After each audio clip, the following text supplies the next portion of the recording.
palangga! It's me, your Mommy V, working abroad.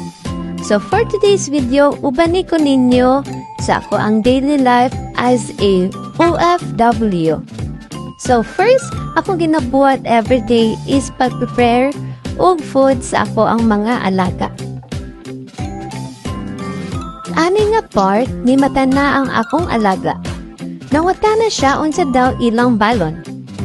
As you can see, nagasnice ko og green apple for each of them. Ayon manggod sa gawas, ang mga ginabalon jud nila is mga fruits, veggies, and sandwiches. After na ko ma-slice ang apple, nagapil na ko carrots. Kini siya nga carrots ay ginatawag nga baby carrots.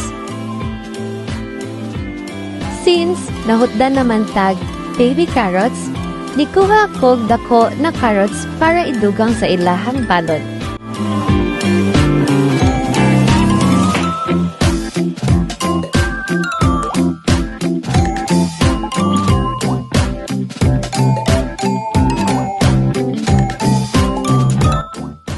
Then next is magama tag sandwich.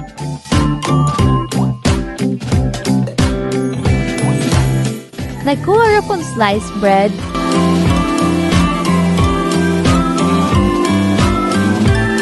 ug nagbutang og laban ni cream.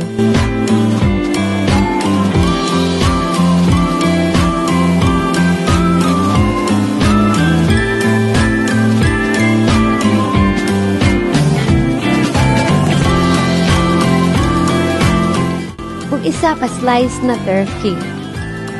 Kini siya na turkey, murag ham ihang perma, pero turkey siya.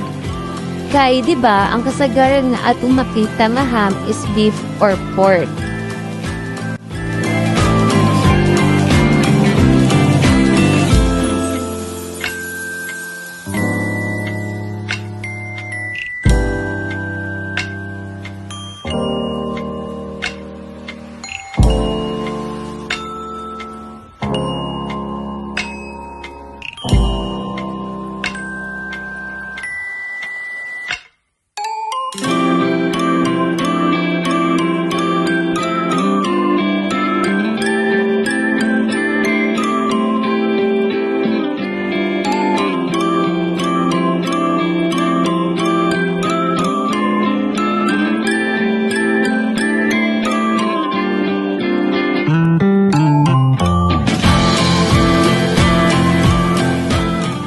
Pagkahaman ako prepare sa ilahang foods na mahaw nami.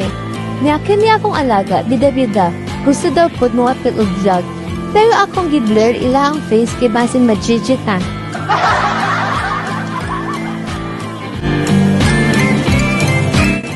Next nga akong gibuhat kay akong gipugngan ang isa na kong alaga.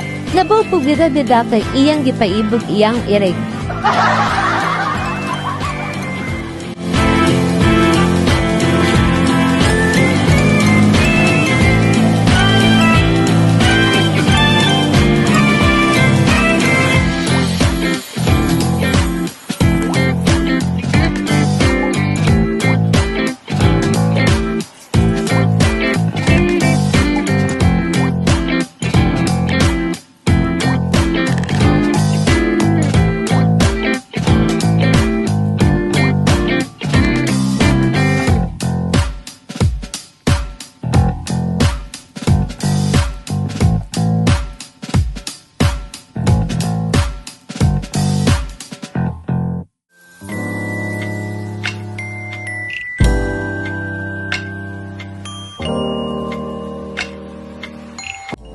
Since ang mga mananap kanidong sa eskwelahan, ako ang next nagibuhat kay naghindo na ko sa mga kwarto.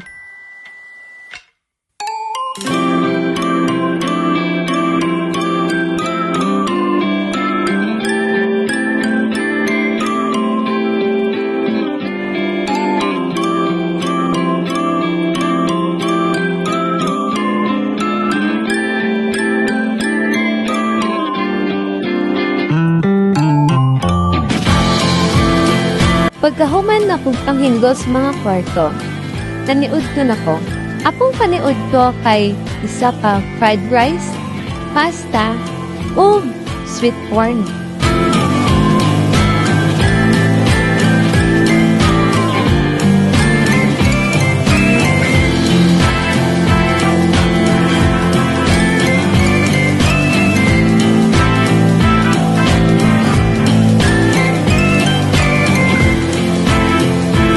Mga unta.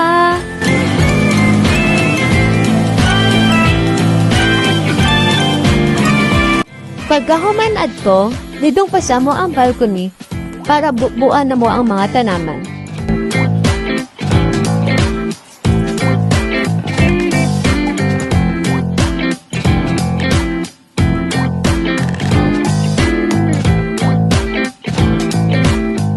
Since nahuman naman tagpang bukbo, mukaon na pud ta. Kay lawas baya atong puhunan, maong kaon jud.